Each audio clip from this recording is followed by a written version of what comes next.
அனைவருக்கும் ஸ்தோத்திரம். தொடர்ந்து தொடர் வேதாகமத்துல 2 சாமுவேல் புஸ்தகம் 10ஆம் பகுதி துவங்கி வாசிக்கலாம்.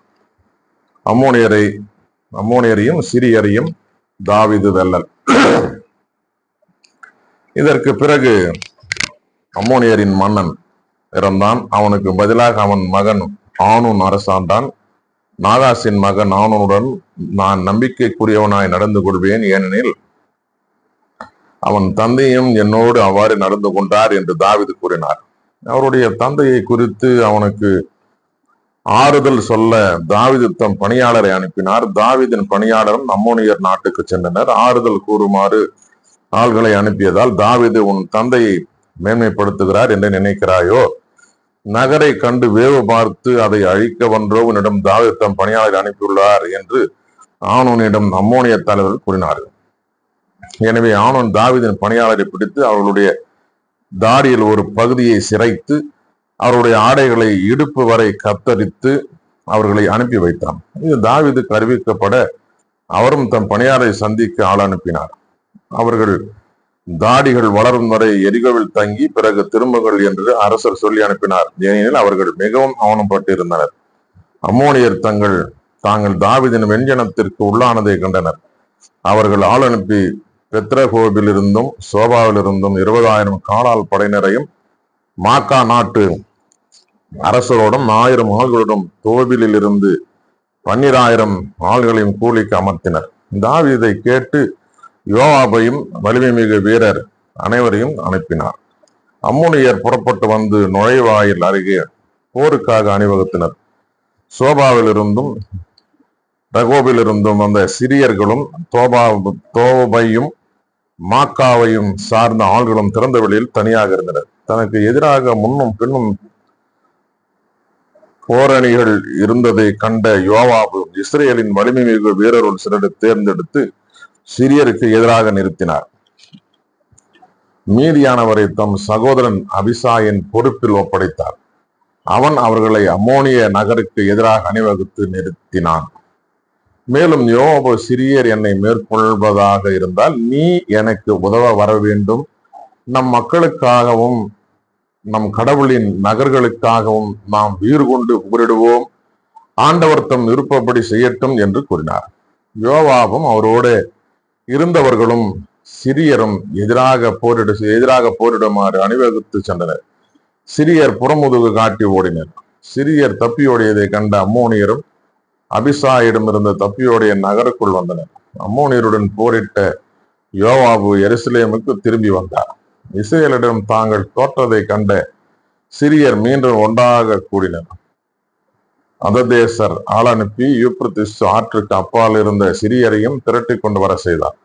படைத்தலைவனான சோபாக்கியன் தலைமையில் அவர்கள் ஏலாமுக்கு வந்தனர். தாவீதை கேட்டவுடன் அனைத்து இஸ்ரேலரையும் ஒன்று திரட்டி யோர்தானை கடந்து ஏலாமுக்கு வந்தார். சிரியர் தாவீதுக்கு எதிராக அணிவகுத்து அவரோடு போரிட்டனர். சிரியர் இஸ்ரேலுக்கு முன்பாக புறமுதுகு காட்டி ஓடினர். சிரியருள் 700 தேர் வீரர்களையும் 40,000 குதிரை வீரர்களையும் தாவீது கொன்றார். மேலும் படைத்தலைவன் சோபாக்கை அவர் வாளால் தாக்க அவனும் அங்கே மடிந்தான். அததேசரும் கப்பம் கட்டி வந்த மன்னர்கள் அனைவரும் இஸ்ரேலிடம் தாங்கள் தோற்றதை கண்டு அவர்களோடு சமாதானம் செய்து அவர்களுக்கு பணிந்திருந்தனர். இதற்கு பின் சிரியர் அம்மியோனுக்கு உதவ அஞ்சினர். 16வது பகுதியை தொடர்ந்து வாசிக்கலாம். இளவேனில் காலத்தில் அரசர்கள் போருக்கு புறப்பட்டு செல்வது வழக்கம். அப்பொழுது தாவீது யோவாபை தம் பணியாளரோடும் இஸ்ரேலர் அனைவரோடும் அனுப்பினார். அவர்கள் அம்மோனியரை தோற்கடித்து ராபாவை முற்றுகையிட்டனர். தாவீதோ எருசலேமிலேயே தங்கிவிட்டார். ஒரு நாள் மாலை வேளை தாவீது தம் படுக்கை அறையிலிருந்து எழுந்து அரண்மனை மாடியில் உலவிக் கொண்டிருந்தார். அப்பொழுது ஒரு பெண் குளித்துக் கொண்டிருந்தது தாவீது மாடியிலிருந்து கண்டார். அவள் மிகவும் அழகிய தோற்றம் கொண்டிருந்தாள். தாவீது அவள் யார் என்று கேட்க ஆள் அனுப்பினார். அவள் எலியாவின் மகளும் இத்தியர் உரியாவின் மனைவியுமான பத்சேபா என்று கூறினார். தாவீது தூதரை அனுப்பி அவளை வரவழைத்தார். அப்பொழுதுதான் மாத விலக்கு முடிந்து அவள் தன்னை தூய்மைப்படுத்தியிருந்தார். அவள் தம்மிடம் வந்ததும் அவர் அவளோடு உடலுறவு கொண்டார். பிறகு அவள் தன் இல்லம் சென்றார். அப்பெண் கருவுற்று தாவீதுடன் ஆள் அனுப்பி தான் கருவுற்று இருப்பதாக அவரிடம் தெரிவித்தார். அப்பொழுது தாவீது இத்தினான உரியாவையினிடம் அனுப்பி வை என்று யோவாபுக்கு செய்தி அனுப்பினார். யோவாபு உரியாவை தாவீதிடம் அனுப்பி வைத்தார். உரியா தாவீதிடம் வந்ததும் அவன் யோவாபின் நலம் பற்றியும் வீரர்களின் நலம் பற்றியும் போரின் போக்கு பற்றியும் விசாரித்தார். பிறகு தாவீது உரியாவிடம் வீட்டிற்கு சென்று உன் பாதங்களை கழுவிக்கொள் என்றார். உரியா அரண்மனை விட்டு சென்றதும் அவர் பின்னாலேயே அரசர் அன்பளிப்பு அனுப்பி வைத்தார். உரியாவோ தம் தலைவரின் பணியாளர் அனைவரோடும் அரண்மனை வாயிலேயே படுத்துக் கொண்டார். தம் வீட்டுக்கு செல்லவில்லை. உரியா தம் வீட்டுக்கு செல்லவில்லை என்று தாவீது அறிந்ததும் தாவீது அவரிடம் நீ நெடுந்தொலைவிலிருந்து வரவில்லையா? பின் ஏன் நீ வீட்டிற்கு செல்லவில்லை என்று கேட்டார். அதற்கு உரியா தாவீதுடன் பேழையும் இஸ்ரேலரும் யூதரும் கூடாரங்களில் தங்கியிருக்கின்றனர். என் தலைவர் யோவாபும் என் தலைவரின் பணியாளரும் திறந்த வெளியில் தங்கியிருக்கிறார்.